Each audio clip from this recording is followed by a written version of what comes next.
I don't really know what I'm going to say today, so I'm just going to wing it. Just like you're shooting, huh? So, yeah, exactly. Just put the pin in the middle, pull trigger. That's all you got to do, okay? That's it. No, what I'm going to talk about today is, it's called New Fixes for Old Archery Problems, but what I'm really talking about here is, I was doing a podcast at Lancaster last year with Tim Gillingham. And Tim Gillingham said, the biggest problem with archery today is people are working on the wrong thing. And I went, you know what, that is absolutely right. I started formulating this about that time. And the reason why is there are so many deals, like you say, my arrows are hitting left, what do I do? People will work on any number of technical fixes on the bow, form fixes, peeps, sights, stabilizers. You need different arrows. Your arrows are too stiff and you're too weak. But usually, there's only one small thing that will fix it, but there's a whole bunch of different things that you can do to affect change, but that's not really fixing the problem. So what I'm going to do is I'm going to go through a few things. Let's see, I'm going to pause right quick and fix that. Oh man, I love technology, especially when it's working. Okay, so people look at it this way. Shooting technique, equipment tuning, stabilizers, all in equal amounts end up with the tightest groups. The way it really is shooting technique, equipment tuning, stabilizations and other gear adjustments. That's about the effect that has on you and your equipment and your accuracy. Again, the shooting technique, the setup procedure, and the form is the major part. So we all know if I take a bow, put it in the shooting machine, and if it'll tear a giant hole through the paper, and I put it in the shooting machine and sight that in and hit the button, that bow will shoot that arrow the same way every time, right? If it skips an arrow off the floor, off the wall, and into the bullseye, the next time I load the bow, it'll do the same thing. The difference is, when the bow is properly set up and tuned, it makes it more forgiving for us because we're not shooting machines. A shooting machine shoots an arrow dead on, exactly the same, every single time. Where us as people, we have a spectrum of error, where you've got the dead center, which is exactly what we want, and then we have the over-under. And depending on where you are, in your archery journey is how wide that spectrum is. So making sure that your bow is set up is still important, but it's not as important as figuring out how to close that spectrum of error so that you're closer to your dead center every time you let go. Here's how we work when we're shooting. We spend hardly any time training the shooting technique. We spend tons of time on equipment and tuning, loads of time, right? And then we are always moving stabilizer weights and changing angles, and I dropped a point. Let me add another weight to the back of my paw. That'll fix it, right? There is a little magic trick that I'll tell you. Don't let me forget to tell you a magic trick with stabilization before this is over. I'm going to go all the way through it when I get there. I'm going to try to remember to tell you. But if I move away from stabilization, I haven't told you, remind me. Okay, so that's your job, Frank. All right, here we go. So here's some things. This is what can be fixed first. You got a problem, something's going on. The first thing you'll look at is form issues that could be causing the problem, right? Am I standing up straight? Is my technique at least moderately consistent, right? What kind of pressure do I have between me and the bow? Is the pressure staying constant and consistent while I'm aiming and shooting, right? The equipment fit. Is the peep height correct? Is the draw length okay? Is the release aid fit? Most of the time, I'll see highly advanced shooters show up and they go, I'm having problems with my shoulders. I'm not really sure, what's going on, or Well, can you just take a look? And I had a kid years ago. What was it? I think you were there, Chris. It was like 3 years ago when Brady showed up to Christmas camp. Were you there? But anyway, Brady Hampton showed up to Hornet Christmas camp, and he goes, the main problem that I'm having is when I shot, 60 arrows, 120 arrows, my shoulders are hurting so bad, I just can't continue, and I'm really worried that these shoulder problems that I'm having are going to stop me from being able to shoot enough arrows to stay good. So, all right, well, here's what I'll do. I'm going to watch you shoot a little bit, and we'll see what's going on. And he pulls his bow back, and then he anchors, right? And you might look at that and go, that looks pretty decent, right? And I'm not even really looking at the face fit on the string. I'm just kind of looking at where his bits are.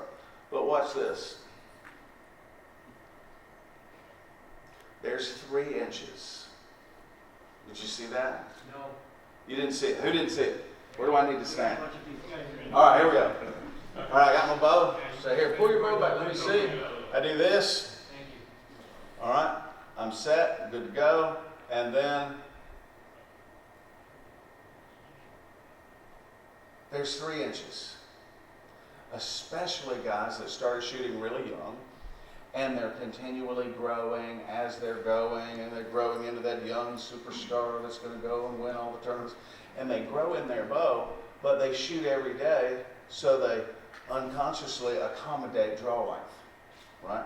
So anyway, I told him, I was like, dude, you're already a really good shooter. I'm going to do something kind of drastic here. I need you to just kind of stay with me. And it's going to be weird. Work with it a minute, and we can always just put it right back where it was. It's just not going to work out. He goes, all right, what are we going to do? I said, I'm going to put 3 inches on your draw length. And he's like, what? I was like, I know, it's crazy, but I'm going to put 3 inches on your draw length. So I let his draw length out, and I said, so go over in the training room and just work on being low, open, work your way through that. And he got over there studiously, worked on it. We walked in, he'd get my attention. I'll go in and take a look. And he was like, yeah, it looks good. Okay, you're doing great. And he says, I think I'm ready. I think I got this kind of worked out. The kid's an athlete. He's an amazing shooter. Walks over into the range, shoots 300 with 29 X's. I said, okay, I think you're going to be fine. And I was preparing him for the worst, that the scores were going to go down before they come back up, right? So a lot of times when you fix something, because it's different, it's going to be weird.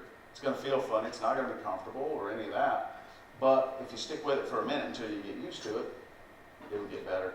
And your scores will come back to where they were and get a little bit better. So equipment fit is huge. And a lot of times people don't pay close enough attention to how the equipment fits. Something as simple as moving your peep sight up or down a 1/4 inch and how you put your face on the string can change how steady your bow is, right? And I'll go through that here in just a minute. Tuning issues, lack of forgiveness, your wheel timing, arrow selection, arrow rest adjustment, accessory setups, those things, those can make the bow, that your bow will repeat, it will hit bullseyes. However, if we make mistakes, it starts to open the spectrum. So the repeatability gets a little patchy, right? And then stabilization issues.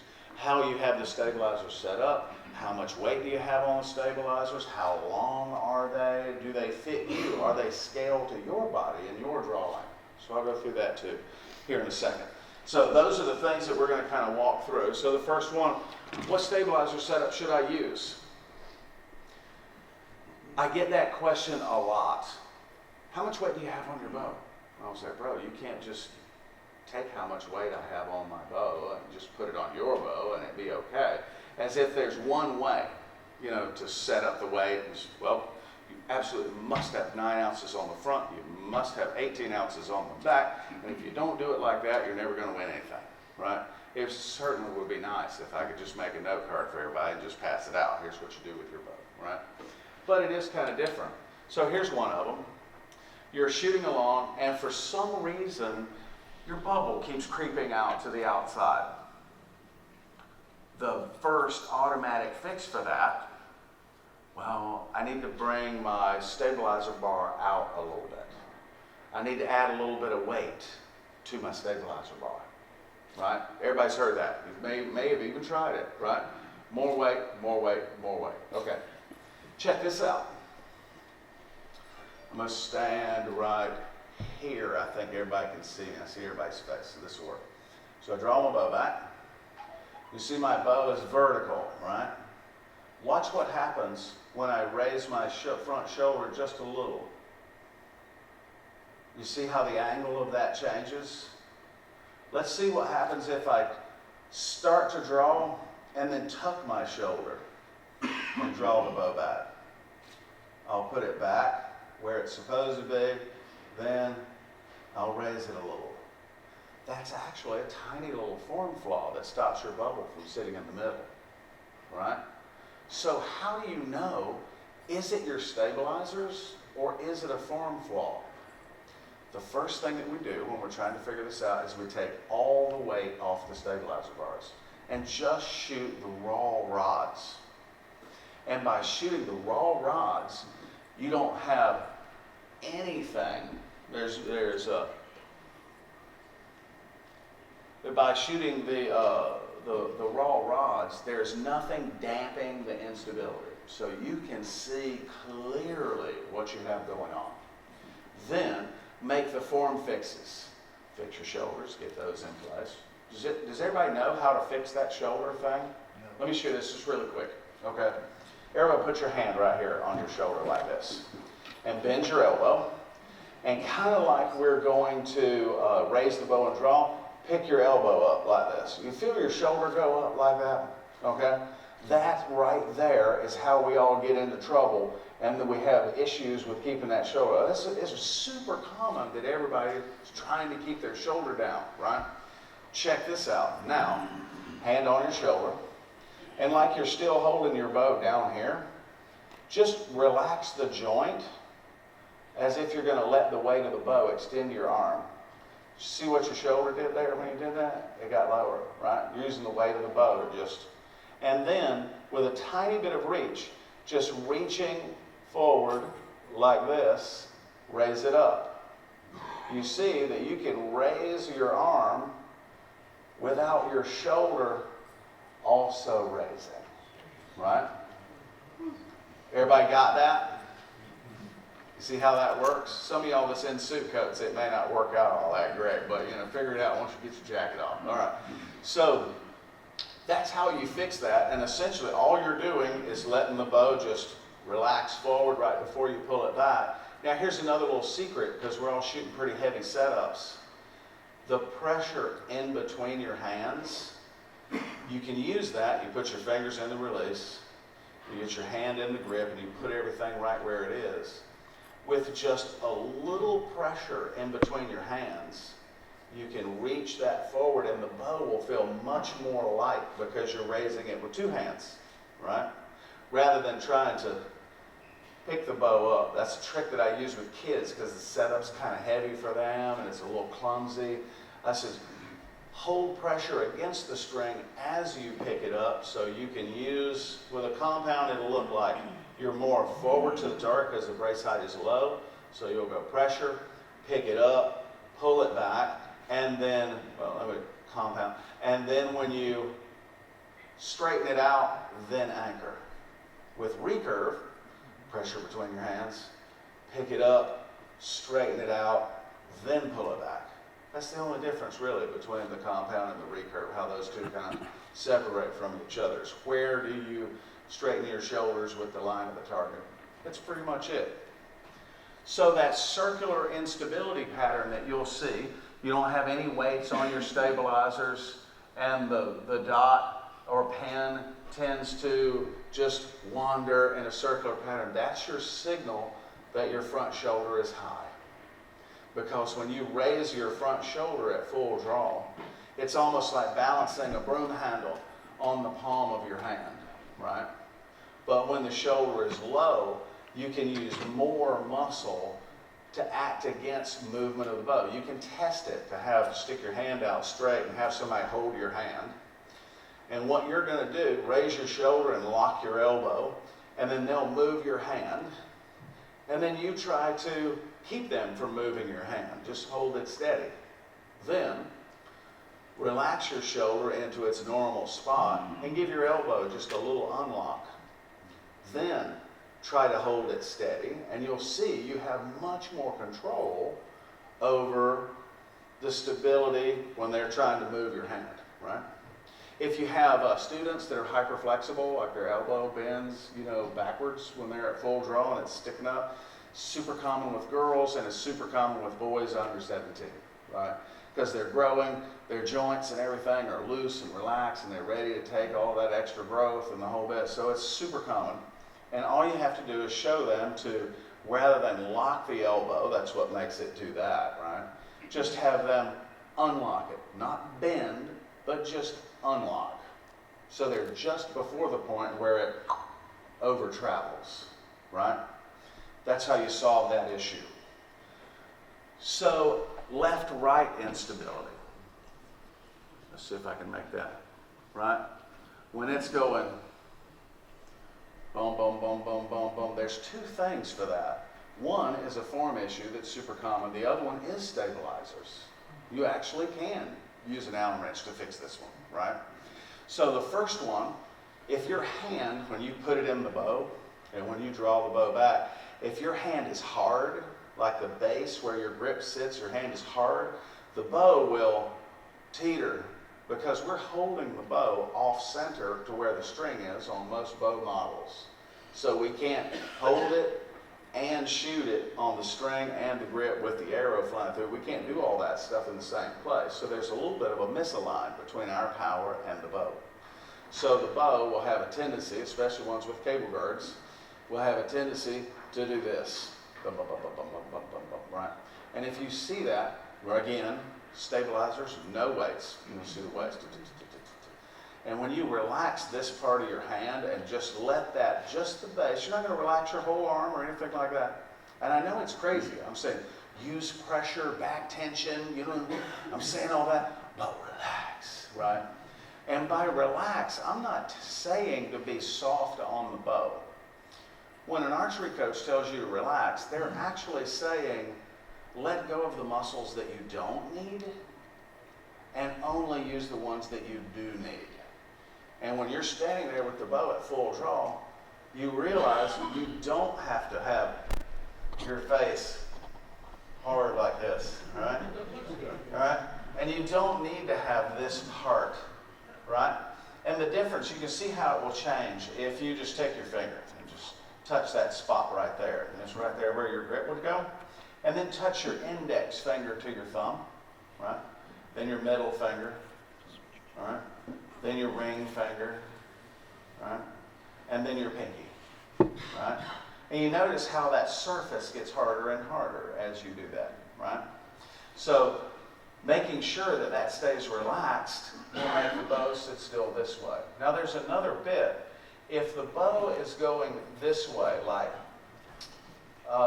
teetering on a fulcrum, which is the grip, it's like this. But if the bow, when you're looking through the sight, looks like it's going left, right, if it's a slide, left, right, right? Many bows today, we're holding the bows below center, and the arrow is at center. Many bows, Matthews, New Hoyts, the whole bit, the arrow is pretty well at center. So you got a lot of metal up top. And if they haven't paid attention to the overall balance of the product before stabilizers are on, you get a tick-tock. If someone is standing behind you, they can see your bubble going back and forth in the thing, because you catch it, it goes back, it goes here, right? If you see that side-to-side slide, you can open the stabilizer bar just a little, right? And what that does is it biases the balance in just one direction. Imagine, they have these stabilizer gimbals and things that you can put the bow in, and then the bow will balance, and then you change the weight so you set the bow up so that it's balanced on a nail, right? Imagine if a bow was balanced on a nail, and then you walk up and just hit it, it will readily move in any direction that you bump it in. So you'll be standing there at full draw trying to balance the bow at 360 degrees. So what we do by taking that one bar and offsetting it just off to the side is we put a balance or a bias in the stabilizer balance so that we only have to protect the bow's balance in one direction. So that frees up a whole bunch of bandwidth for things like aiming and operating your release and running your mental program while you're trying to get the release to fire, right? So the bow doesn't have to be balanced on a pin. There has to be a little bit of a bias. You've all heard of long-range group tuning, right? That puts a bias in your tune, so that when you make tiny mistakes, get a little face drag, something like that, there's a slight bias in your tune that through trial and error, you get it set up so your bow groups as tight as it possibly can. And have you ever noticed, how many of you have noticed when you've gone through the whole procedure of long-range group tuning, you were like, my bow is perfect, right? You've gone to all stuff and you're like, this is as perfect as it has ever been, right?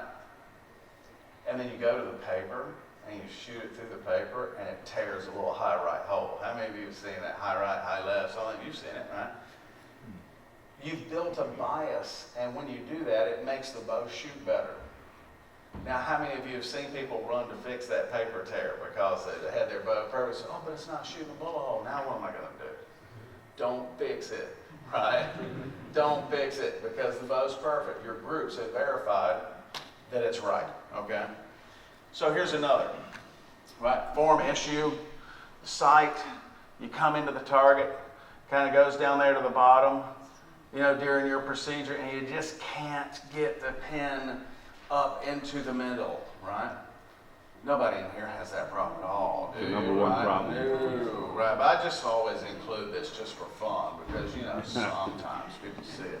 Right, so here's what's going on. There's two things going on here, and believe it or not, this is a form issue, not a stabilization issue. Don't run for your Allen wrenches on this one. And it's also a mental issue, right? Dun, dun, dun, right?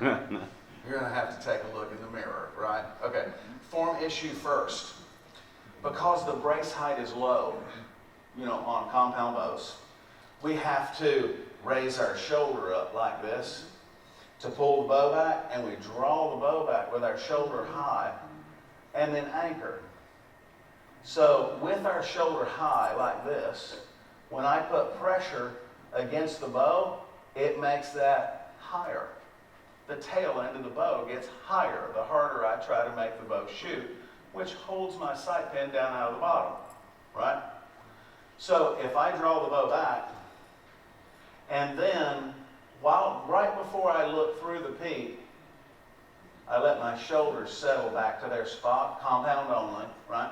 Let my shoulders set back to their spot, then come around to my peak. The pin will stay in the middle, and if you get that right, the first time you get that right, it will freak you out, right? Your brain's going to go, oh my God, what's going on? You know, so just let down, take a breath, and then do it again, right? Another thing to watch out for is many people get this part, pull the bow back, settle, and then when they anchor, they go. So make sure that you're not anchoring with your shoulder to raise your hand like this, but make sure that you're making this triangle here, make sure you're making that triangle bigger. So you go here, here. The key in all this is your wrist. Your wrist has to be a mobile and floating joint, and based on your segment length from here to here and from here to here is how much flex your wrist will end up having. Some people, it looks very straight when they come in and anchor. Some people, Jesse Broadwater is kind of an example, when he pulls back and anchors, there's a little bit more of a flex in his wrist because this part of his arm is pretty long in relation to this one, right? So when he draws back and then brings his peep over to his eye, you'll see that wrist changes just a little. So that allows you to keep your elbow behind the arrow. So can you visualize, I'm going to exaggerate this so that you can see why the wrist has to have flex. Because if you look where the back of the arrow is in the D-loop, this is the lever right here that's putting the power or holding against the bow. So if the lever is directly behind the load, it will do that straight at whatever you're pointing it at. But if I change the angle of the lever to the load, it changes the angle at which I pull against the bow, making the pin sink as I'm trying to shoot the release. Has everybody got that? Yeah. Okay, here's the mental problem. My pin just sticks down at the bottom, and I can't get it to go up in the middle. It won't go in the middle. It won't move. It won't move because you're standing there waiting on something to happen. If you are standing there looking through your sight, waiting for archery to happen, archery will happen to you and you will not like it, right? However, if you pull your bow back to full draw and actually put the pin in the middle, it will go there. If you wait for your release to fire, it will not fire. If you're actively shooting the bow, it will fire. I said something to you yesterday. I said, start shooting, when you're shaking, start shooting the release just a half a beat before it gets still. Because at that moment, that tiny little moment that it actually gets still, the release will actually fire, right? Instead of, okay, it's still, and your brain sends the command, begin the release aid activation process, right? And then the pin goes and leaves, right? So that's where the problem is right there, okay? So being conscious and intentional about how you shoot. Draw the bow back, put the pin in the middle, get in the peak, and then shoot the bow. You're going to get way more accuracy. And I have to tell people often, because they're so tangled up trying to shoot a score, is I have to tell them, risk missing in order to get it right. So if you're trying to do it at 20 yards, miss it. Just flow through the shot like you don't even care, and the yellow of the target is just a blank veil that you're shooting at, right? And just flow through and risk missing it, right? If you just can't do that, if you just can't let go of the whole aiming thing, and you're trying to balance between, okay, aim it, shoot, aim, shoot, right? Nobody can be accurate that way, right? So move the target up to where it's just crazy easy. You're 6, 7 yards away. Your pin never leaves the middle. Then you can work on how to actively put the pin in the middle and keep it there. Watch it so it stays. And then get on about shooting the bow, right? And a really good, brisk process, especially if you're not 18 anymore, that is a lot more accurate than standing there holding, hoping, wishing, waiting, right? For the release to fire, you are going to miss. The minute you look through your peep and you go, oh my God, I really hope this hits, you're done. It's over already, right? So here's another one. So somebody caught this picture of me shooting in National Indoor several years ago. Yeah, y'all know what that is. That's something, right? Y'all have seen that, right? So what is that? Do I need to add more weight to my bottom limb? There were some dudes running around shooting 3D. They were they were putting a 70-pound limb on the bottom and a 60-pound limb on the top to stop it from dipping out the bottom. I was like, bro, that's not going to work. No, it works. It really does work. It's not going to work. Right? So here it goes. You're aiming. Oh, God, come on, please. Right? So what is that, right? Do I need more? Do I need to shorten my draw length? There's a lot of people try to shorten the draw length, to make that work. No, that'll make it worse, right? If your draw length is short, again, no stabilizer weight. If your draw length is short, the bow will aim hard, jittery, fast. It'll make big moves, right? If the draw length is too long, it'll be loose. It's very predictable, but it covers a large range. You might go over the whole yellow, maybe get out there in the red, but it's very predictable. You know where it's at, where it's going, what's going on. So you start off with your draw length a little bit long, so that it's very loose and predictable. Then creep it in, creep it in, creep it in until that predictable motion gets smaller and smaller. And if you get to the point with no stabilizer weights, that you can shoot good scores, get tight groups, you can do all that with nothing on your bow, just the bars, you're all set. Your form is awesome. It's working for you. The bow fits you. Everything is working. Then put a weight on the front and put a couple on the back, right? I'm assuming that your back bar is half the length of your front bar, right? But balance the weight, one on the front, two on the back. Shoot with that for a little while. Yeah, this is great. Put one more and two more. Shoot it for a little while. Put one more and then two more, right? Shoot it for a little while, right? And you'll get to the point that as you raise the weight of the stabilizers, you'll find the point to where the stabilizer weight or the overall bow mass stops working for you and you start having to work to keep it in the middle. So then you can back it off a little. Now, I ran into something when I got over 40, right? And it's that underlying just a vibration that doesn't really move my pen that much, but it just buzzes in the milk target, right? I couldn't add more weight to the ends of the bars because that's leverage, right? And as that ding, ding, ding, ding, ding, ding, ding, ding, ding, the stabilizer weights would start moving, and it would get bigger and bigger until it runs away with me, right? So instead, I used to say, don't put any weight on your bow, keep it out on the bars where it does the most good. But I realized my bow actually had to be heavier. But instead of putting it out on the bars, I put it right up against the riser. So there's no lever on that weight, but it actually gives me mass to make the bow be still. It's like transitional weight. It'll readily move in any direction like this, right? But the extra mass, when I'm buzzing like this at full draw, it actually doesn't translate into the sight. So I put the little extra weight. Now that little stabilizer trick I almost forgot. Put 4 or 6 ounces in your quiver pocket on a threaded screw, and make sure that there's an open hole somewhere on your bow, down at the bottom somewhere, that you can put that on.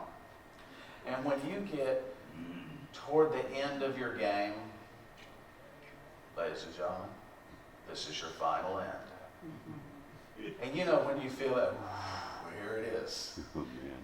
Or one more arrow for the win. The last match. Oh my God, it's Mike Schlosser. What am I going to do? What am I going to do, right? And you feel that little extra nervous buzz. You've all noticed that if you add weight to your bow, it works great for a short while. And then you have to start working for it. So you can use that placebo effect to your advantage. Pull that 4 or 6 ounces out.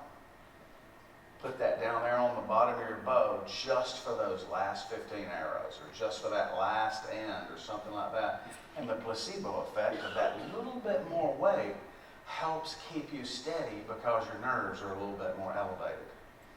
But you got to take it off, because if you leave it there and get used to it, it's not going to work for you anymore. So use it when you need it, take it off and put it away. That is magic. When you just need a couple, you just need a little bit to get over the hump, put a couple extra ounces on the bottom. Don't put it on the ends of the bars, because if you're nervous, then that extra weight might run away with you. Just put it right up against the bow. It works really good. So the dip bang. Here's what's happening with the dip bang. It doesn't have anything to do with stabilizers or draw length or anything. It has to do with your pressure between you and the bow. So you are like, the bow is like a bridge, right? And the bow string is like a bridge cable. So if you're going to walk across a rope bridge and the cables are slack, the bridge is going to be unsteady, right?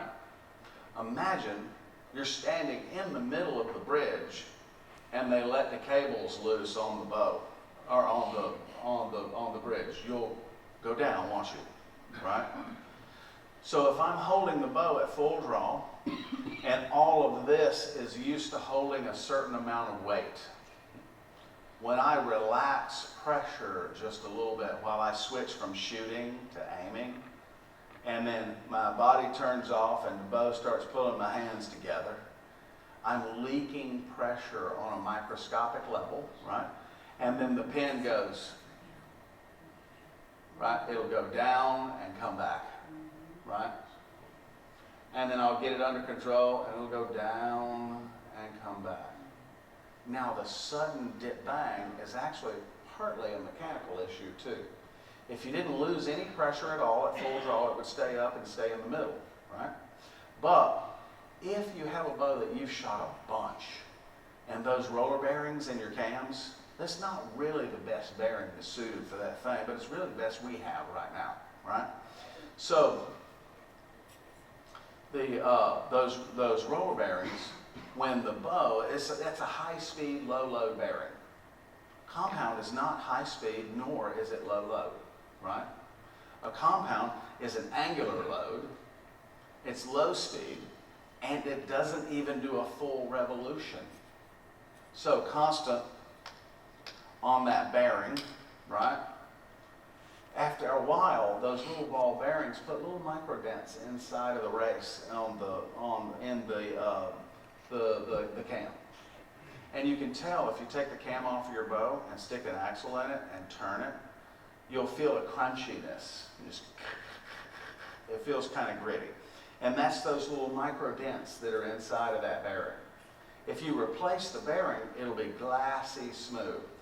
And it'll stay that way for 5,000 to 6,000 shots probably, right? Unless you're shooting a really light arrow, it'll stay that way for quite a while. But with those little micro dents, you have a little added friction. So the bow will let you leak pressure until beep, the cam moves. And when the cam goes beep, that's when you have the really big like whoa, and it like totally leaves. So if you're getting that an inordinate amount of time, fix your form first, then replace the bearings in your cams. Because you'll take it off and just feel that, and you'll see. There's a few tuning things that you can do to a bow, a few setup things that you can do to actually add forgiveness to your bow. Number one, torque canceling. All right, you've heard of torque tuning. I call it torque canceling because that's really kind of what we're doing, okay? Set up a vertical line on target, right? Now, doing this procedure, you can move the rest in and out, or you can move the sight in and out. Either one has the same effect on what we're doing here, right? Set up a vertical line, then shoot with your hand in the bow. You'll just put a little pressure against the side of the bow with your thumb, just like that. So you'll actually see the stabilizer go like this. You'll only do that just a little bit more than what you would do accidentally. You don't want to get crazy and derail your bow, right? Just a little bit more than what you would do accidentally. Then shoot 2 arrows. Here's what you're going to get. It'll look something like this. Then, with your hand in the bow, you will relax your wrist and let this thumb open like that, so the stabilizer goes this way. Shoot a couple of shots. You'll end up with this. So the easiest thing to do would be to move your sight in and out. So to figure out where you need to be, move the sight. If your rest is close to the bow, move your sight out a notch. If the rest is already set back, move your sight in a notch. Just a rule of thumb. The closer the rest is to the bow, the farther the sight has to be away. The farther away the rest is, the sight has to be closer. Okay? So, move the sight out a notch, draw your line again, go for a couple more shots, and you'll see that those will get closer together. So you know that you're moving in the right direction. So move it out another notch, do it again, until you end up with both shots on the line. That tuning technique right there is so dirt simple and so fast and easy to do. You can completely pad yourself against grip torque, grip pressure, or direction changes related to grip. No matter what you do to it, it will still hit in the middle when you have it set up right. Target arrows only. If you do this with a broadhead on the end of your arrow, there's a whole other thing that comes into play with the broadheads, wind planning on the broadhead, so it will not behave at all, okay? So this is just target tips, target shooting, torque canceling. Here's how this works. When you torque the bow, the arrow rest is deflected from the center line, which may make it miss left, right? But when my sight is moved farther out to the bow, farther out away from the bow, if the arrow misses left, where do you move your sight? Left, right? So your sight bar, when your bow twists and your sight bar moves, right, the sight bar also goes left. If it doesn't go left enough to cancel the torque, you miss the line, right? By moving the sight out one notch, that causes the sight to move more to the left. So I find that point there so that the sight moves to the left just enough so that it cancels the torque that I'm putting on the bow, right? That's how that works. Now, if you are shooting World Archery Field and you're using your scope as a gauge, does anybody here do that?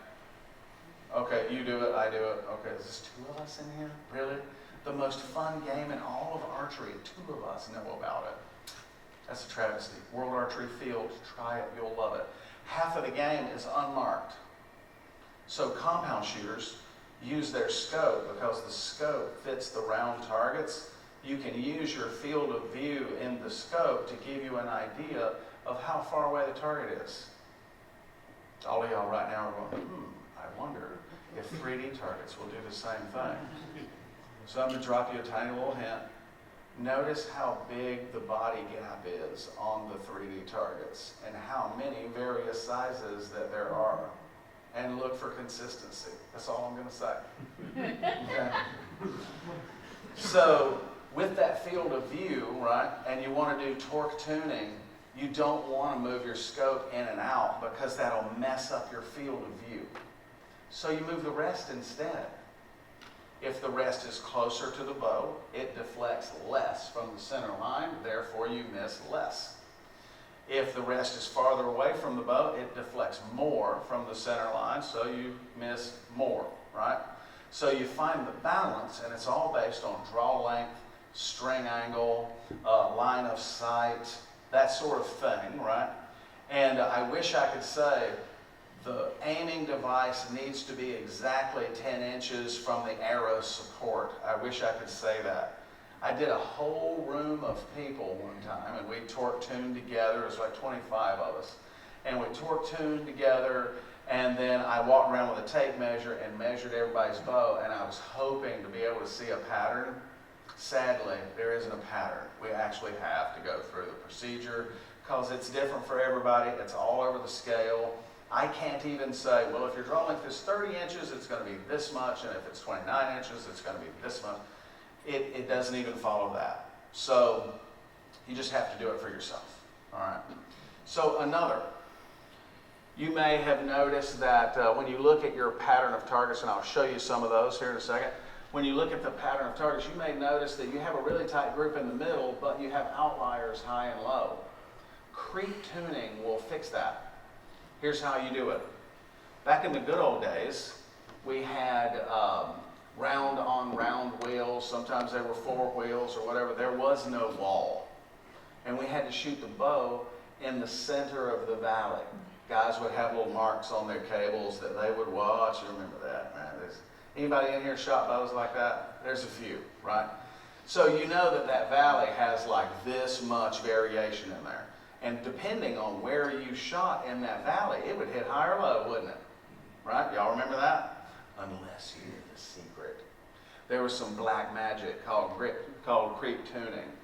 And if you draw your bow back and you aim at a line, you're sighted in at 20 yards, and you pull into the wall as hard as you can. Just overdraw it, be dumb about it. Just, and shoot a shot. If your bow is sighted in with good pressure, it'll hit the line, right? But what we're really doing is looking at the separation of the arrows from each other, and the line is just our base that we're aiming at, right? So we're just looking to see if there's one above or if there's one below, right? So you pull back crazy hard, you'll shoot a shot or two, make sure you got a good read, then draw the bow back and soft pedal and get way up in the valley and like let it creep forward and get up in there as shallow as you can without the bow giving you a little, right? Just get up in there and then shoot a shot. If they both hit the line, you're good, right? But if one of them hits high, like if your short draw arrow hits above the line and your hard draw is hitting the line, you will advance the bottom cam. That's take the cable off of the bottom cam, put a twist in it, and put it back on. And then retest. You should see those come together or get closer to each other. And just continue, test, fix, retest until you get it, right? So if you end up with this condition, the hard draw or one of the arrows is below the line and the other one is on, you do it in the opposite. You affect the top cam. Take it off the top cam, put a twist in it, put it on, right? Super simple, it's fast, but you need a bow press. When you get to the point, you know, everybody will draw their bows back in the draw board and they'll eyeball and go, that timing is absolutely perfect. However, your arrow may not be flying through the center of the bow, or you may not be holding the bow in the center, so there's an imbalance between the cams and the center of the bow. So that perfect timing, as seen when you look at it in the draw board, depending on your bow brand and the design choices that they made, that may or may not be perfect. Because if the arrow is above center, that top cam has to reel out a little bit more string to make sure that the arrow travels dead level, straight back and straight through, if the arrow's not in the exact middle, right? So you may have to put a twist in it even after you visually determined that it's on, right? When you do the creep test and both of them hit the line, that's the law. When both of them hit, no matter what you do with your pressure or your draw length, and both of them hit, that's dead on. And this was a deep, dark, black magic secret in the round wheel days.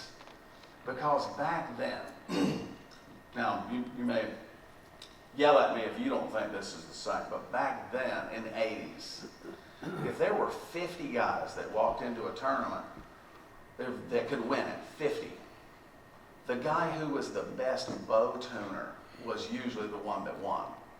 Would you say that was true? I would say that. Yeah. So that little bit of black magic, so you could get weak, you could let your mind wander, you could not hit your valley marks, it would still hit in the center, you wouldn't get a 4 above or below, right? Nowadays, if you've got 50 guys that show up to a tournament that could win, the guy with the best sight marks is the one that's going to win. Like for redding and field and that sort of thing. Indoors, it's the guy with the best mental game that's going to win, because bows are so good now, you can eyeball the timing and it's good enough, right? But if you're going to beat the Jessies of the world, it's got to be better than good enough. It's got to be dead on, right? Okay. So here's diagnosing target patterns. This one right here is huge. I see this one the most, and it's the most mysterious for people. Have you ever noticed shooting a vertical face that the top target is dead center, the middle target is a little loose, and then the bottom one gets a little bit of a scatter? How many of you have seen that? We're doing vertical targets for Lancaster now, so folks are figuring that out. Used to it was only World Archery, so I hardly ever got the question. But now that Lancaster's on vertical targets, the whole world was like, hey, what's going on with this? Here's the problem. If you draw your bow back, all right, and you're kind of above the target and you get everything set up, and then you come to the top bullseye, and then you draw your bow back, get everything set up, and then you go to the bottom bullseye, you're not lined up the same on the bottom as you are the top. So by making this fall through the target in your setup, you're looser on the bottom than you are the top. And that's why your groups change as you go down the bail. Here's the fix. Pull the bow back, level off with the target that you're going to shoot. Like put the glass on the target that you're going to shoot, then look through your peep. So you set the shot up on target so your draw length and pressure from that draw length is the same, regardless if you're shooting up here or if you're shooting down here, your pressure will be the same. That whole thing that they wrote in the magazines that everybody keeps passing around about draw your bow back at dead level and then bend at the waist, that misses like crazy, right? So anybody that wants to, stand up for a second. I'm going to demo this. Nobody at all? Okay. So if you stand up and just kind of do your draw length like this, and then bend at the waist, you'll notice your back foot comes up off of the ground. That's not steady, right? If you bend at the waist, all of your weight shifts to your back foot, and you're standing on one foot, and you're trying to be steady. That's not going to work. You see a pro archery series, you see European archer number 1, they walk up, they've got that target up here, and they go, and they go, like this, right? Shake, shake, shake, let down, pull back, shake, shake, fire 3, shake, shake, let down, pull back, shake, shake, 3, scatter arrows all over the place. But then, Dave Cousins walks up there. This literally happened. I'm watching online. Dave Cousins walks up there and he goes, and then he does this, turns his back to the target, and then goes like that. Shoots 3 arrows touching in the X-ring, and he's like, sets his bow down and walks away, right? Then the next European archer guy shows up right after him and goes, I go, did you just watch what he did? He didn't do that, right? So try that with your bow when you get home. That pull back bend at the waist, it'll make you miss. Just like it'll make you miss if you teeter down to this bottom target here. You can't hit X's with consistency if you do that. So you have to set this line right here up on the target before you pull the bow back and set up your shot. If you set the line and then move it like shooting out of a tree stand or something, you will miss because it changes your pressure in the bow, the draw length. The telltale is you may have noticed that your release goes off really great downhill, but you can't make it steady or make it fire uphill. Question? Would that equate to bull hunting as well for the tree stand? Absolutely, yeah. Mm-hmm. So here's the next. Vertical scatter, that's the inconsistent pressure. Creep tuning will fix that. However, you also need to fix your pressure. Make sure that you're keeping your pressure solid. 2 extra pounds against the wall once you reach full draw and go to your anchor. That's really all you need. You just have to maintain a couple of extra pounds. You don't have to pull the wheels off of the bow, right? Just a couple, and just keep it there, right? So if you happen to notice, I catch this a lot when I'm watching the team shoot, I start to see outliers high and to the right for right-handed shooters. Shot execution issues. So I don't walk up to them and go, hey, yeah, little Johnny, I'm sorry, but I believe that you are developing target panic. Oh, no. I don't do that, right? I go, hey, let's do some training today. Come over here on this front bail. Let me show you this release that uses pressure to fire so that I can teach you how to use pressure and aim at the same time. Let's use this for a while. Why don't you stay on this release for a little bit until it really starts shooting. When you start popping the bullseye, move the target away. Keep moving it, So that way, I'm not saying, I'm sorry, but you have cancer in your archery.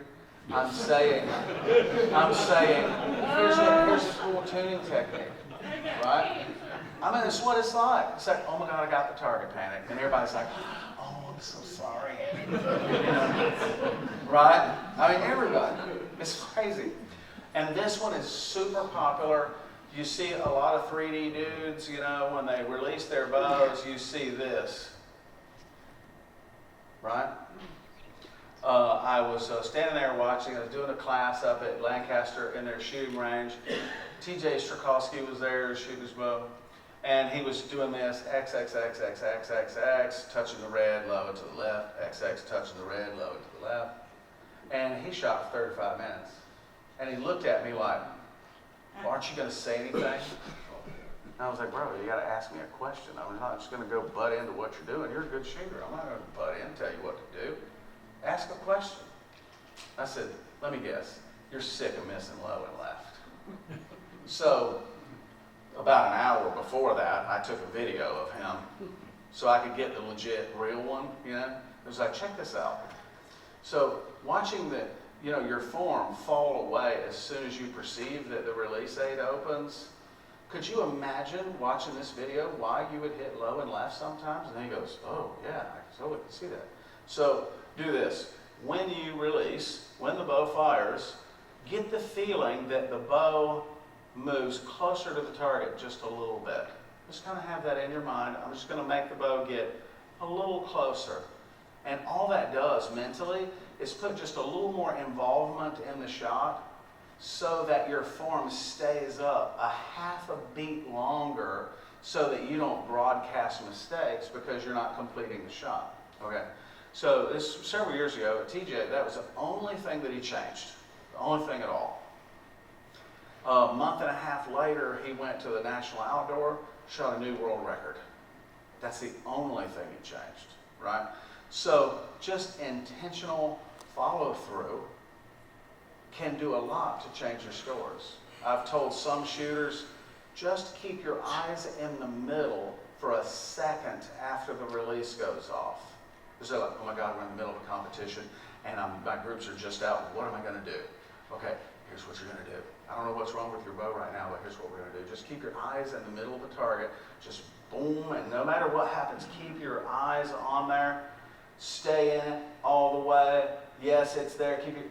And just to do a little tiny brain hack to keep them involved in the shot, just a hair longer, improve their accuracy, and they're like, that is like magic. Why didn't you tell me that before? All I did was just say follow through. But if I say follow through, they feel this when they follow through. So I got to give them something new to do. Keep your eyes on the target. Keep the pin on it. Make the bow get a little closer to the target. One of those little things will help keep you in it. Yes, back there in the back. Front shoulder, come to full draw. You're aiming, you adjust target, when you start your execution, your shoulder's down, but then as you start your shot execution, it starts to creep up. Mm-hmm. So what that is, it's a couple of things. One thing is, I would say you're not actively shooting the bow, you're holding it, right? And because you're holding 15, 20 pounds at full draw, the bow is constantly trying to pull your hands together, right?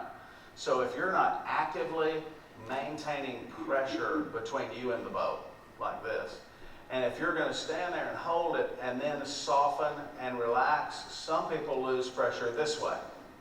Some people lose pressure this way, right?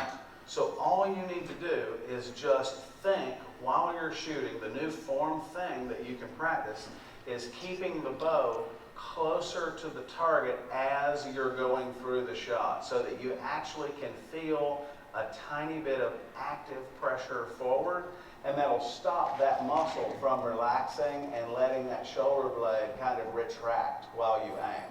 Because that's essentially what it is it's retracting backwards. It's not really going up. It's retracting backwards, which makes it go up, right? You see how that is? Yeah. Okay, who else? Yep. On the previous slide, the right scatter, that you said shot execution, on that, can you repeat like what we're looking at? So what you're looking at, you see that right scatter? Right. Here's how that happens. Okay, I'm in the middle, I'm ready to go, now. Okay. You see how that can make it go right? Yeah. Okay? So that's your indicator. If you start noticing your own patterns, really good group, and then outliers, low and right or high and right, focus more on shot execution and how you shoot the bow and work on the release aid so that your shot is like this, right? And that'll fix that. If you're coaching someone else, just walk up and go, let's work on something else today. Come over here, right? And you can fix that, and you can cross students through that hurdle. You know that part where they get really good, and everybody goes, oh my God, you're great. You're going to be the next Jesse. You're super awesome. And then they start trying really hard not to disappoint everybody, and then that first thing, a target panic shows up, right? You can leapfrog them over that whole thing just by going, this looks pretty good, but come over here, let's work on a new thing. And you can fix it before they ever even know anything is going on. And they can get good technique, good intention while they're at full draw. And if you teach students right away, I mean, in the first stages of, you have to put the pin in the target to get it there. You have to shoot the bow in order for it to shoot. You can't pull it back to full draw and hope for your release to go off. You got to be shooting it. So right? would you say with this, it's more like anticipating the shot and then you're like just a step ahead? I won't say, yeah, kind of, okay? So there is a, I'm going to call it a pre-ignition movement, right? So it's like this, you go, and it's going to fire, because your subconscious won't allow you to have an impact, right? You're going to brace against that, right? And that's what this is. Boom, the release goes off, right? You're kind of bracing against this, right? Just like with a pistol, you're going bang, bang, bang, and it's empty, and you go like that. Same thing. And that's an innate human response that we have to short circuit in order to be accurate with the bow. So we're going against our natural tendencies to fire the release and just stand there and hold pressure until it goes and it shoots, right? So that's what it is. I wouldn't call it anticipating, but it's just like a pre-action release, right? You just letting go of the form. Yeah. Who else? Yep. Is there anything that you would recommend for people who self-sabotage, like say you're doing really good, and then it's like you realize you're doing good, and bam. So that's a whole other seminar. But here's the short form. What is it that you're afraid of about winning? That's a whole other seminar. Are you afraid that you may get unwanted attention because you win? Are you an introvert? Does it seem like the end of the world? I know you're not.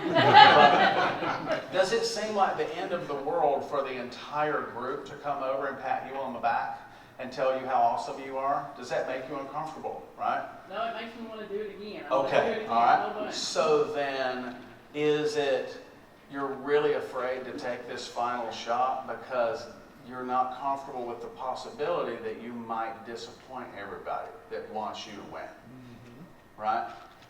So figuring out how to manage that mental part of the game, right? And being intentional about how you shoot your bow. You don't have time to self-sabotage because you're so busy. Shoot the release, here we go with the release, just keep pulling, just keep pulling, just keep pulling, pulling, poop, right? So your brain can't go, you know what, I think you're gonna miss, right?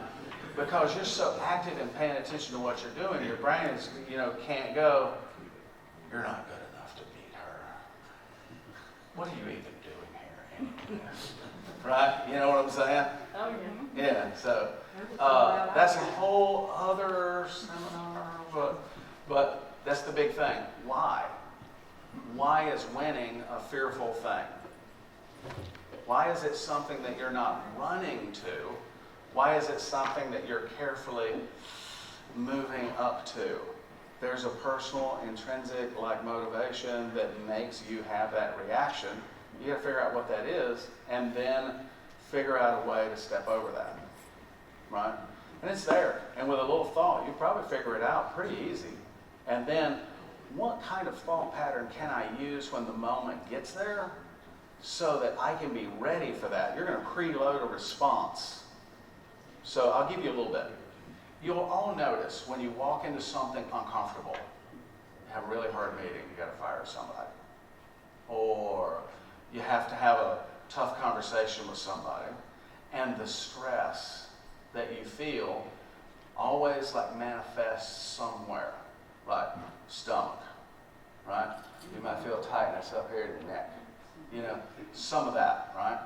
So when you recognize what that little body response is, because your body is a lot smarter than your brain, and you'll get that response first, and your brain goes, hey, what's going on?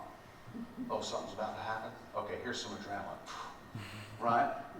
So once you notice that first little bit, when you go, oh, so small, and then you can go, oh yeah, I need to do my plan. This winning thing is about to happen. Let me do my plan. Okay, here's what I'm going to think. Here's what I'm going to do. And step by step, I am going to shoot an arrow with this routine no matter what. You really should do that with every arrow, even your practice arrows, even your blank wheel arrows. However, we don't usually do that, until we really learn it, right? But while you're building that procedure to shoot your bow, that's just a little reminder when you feel that whole little, you're like, oh, here we go. All right, I need to do my thing. Here we go. Step one, where's the target? Right? So think about that the next time, and maybe you can kind of zero in on it. Don't do it like I did. Get beat thousands of times until your brain goes, what are you doing? Right? And then just kind of grind your way. You can actually step over all those years of getting punched in the face until you figure out how to do this. Right? So just kind of work your way through it. Any more questions? Yep, back to back. I got a lot of kids that you were talking about with the locking of the elbow. They get Yep. locked into the shoulder. Uh-huh. Do you have a drill or anything where we can get them to get, because they automatically, especially with the recurve shooters, they get their recurves going, they lock that arm out because they're holding all that weight, not just like. So one thing you can do, let's see, I wonder if I can do it right here. I kind of do it right here. I'll kind of do it here. So I'll do it left-handed. So you can have them kind of put their feet away from the wall. This isn't sturdy enough. But just have them put their feet away from the wall and put their hand against the wall like that and have them practice holding that unlocked while bearing a load. The farther their feet are from the wall and the more angle their body has, the more load they'll be holding, right? A lot of times, because they're so used to holding that locked completely out, they don't have a lot of strength to stabilize that joint. So it's easier for them to just lock it out. So the first thing you'll see is when you go, just unlock that, you'll see it go, off on, off on, off on. And they're going to go, this sucks, I can't do this, this is terrible, right? They can use planks to strengthen that up, and especially boys, because that's something that goes away after they kind of slow down with their growth and they start maturing a little bit. That strength that they build doing planks or shooting the bow with that slightly unlocked elbow, that will, the whole hyperextension thing usually goes away. But some girls, that hyperflexibility just stays there, right? But just strengthening the muscles on both sides of the joint so that you can hold it unlocked but stable is important. And planks can do that. And you can demonstrate that if you were going to push a refrigerator, you wouldn't do it with your arms locked out, right? You would do it with some bend. And they can usually get their head wrapped around that. That if you want power and you want stability, that elbow has to actually be active. It can't be locked out and turned off, right? Who else? Awesome, thank you. Yes? And using a handheld release, I do it, and I see a lot of shooters do it, their hand is turned this way to a release. Is it better there, or is it better here? You can do that either way, right? You were talking about the flexing the wrist Right. for here. It's also dependent on your body style. So if I hold my hand like this, with a little bend in it. If I do this, right? If I open my arm this way, see my wrist will bend this way. But if I just relax, my natural angle is kind of right here. So my wrist is going to be a little bit more up this way. If you look at Mike Schlosser, his is a little bit more like this, right? And a lot of guys will say, well, his elbow's all the way around here like that, and that's not good. But if you stand behind him and line up the pressure, you'll see that the end of the lever is pointed right at his D loop, which is then pointed right at the X. So we'll go, hey, you don't look like the book, so your form sucks, right? But what it really is his segment lengths require him to look that way so that he can efficiently hold a load, right? If you look at Rio, when he pulls his bow back, he will, lean a good bit, right? But his bow is so heavy that if he stood up straight like this, it would pick his back foot off the ground, right? So by kind of leaning back just a little, he moves that center of gravity a little bit closer to his front foot, so that makes him more stable, and he doesn't have to turn on a whole lot of extra muscle to keep his bow still, so that makes him an efficient, consistent shooter, right? Who else? Yep. I have some kids that I teach that they understand pulling through the shot and they shoot rather quickly. Mm-hmm. And then I have some that shoot, they aim and aim and aim. And what's your analogy to help convince them that they need to work through the shot? So one of the things, and it's kind of hard to convince them, especially when they've gotten to the point to where it must be exactly in the middle and it must stay there before I can let the bow go, right? If they're in that thing, and they're standing there and standing there and standing there. Here's what my archery coach said to me when I was doing it. He goes, is your pin in the middle when you're standing there looking through your peak? I go, yeah. He goes, what are you waiting for? And that went, what am I waiting for, right? He says, go on about shooting it. So if you can pull the target up close to where aim is just ridiculously easy, right, 6-7 yards, you'll find there's a spot between 6-7 yards that their 20-yard pin is back dead on in the bullseye, right? There's a spot there in that zone. You can pull the targets up. I actually have a line on the floor in my range. I'll pull all the targets up, and everybody's targets are at that distance, and all their arrows hit the middle. And if there's some of them that doesn't quite work, we'll move the target a little farther away, or a couple of feet closer, so that their 20-yard pin is still dead center. And then have them stand there, boom, and I stand there and talk to them and belabor form, right? And I'm looking for tempo, I'm looking for rhythm, and I'll notice that begins to speed up because they're not stopping the bow shooting process for aim, right? So as they do that and they get that running, then I go, this is the speed in which you want to be shooting your bow. Look how good that works, right? Move the target a couple of yards away. They'll instantly notice a slowdown. And then as coach, you can go, Now you guys are stopping to aim. And today we're not trying to hit it, we're trying to shoot it. Risk missing in order to get it right. And they'll find out that they hit it, even though they don't think it's gonna hit, right? Just let it go. Just put it in there, let it go. And it hits and they turn around and look like, I don't even know how that did that. So don't ask questions, just keep doing it, right? It's hitting, don't fix it, right? Tempo works really well, especially when they're good shooters already and they have good control over form.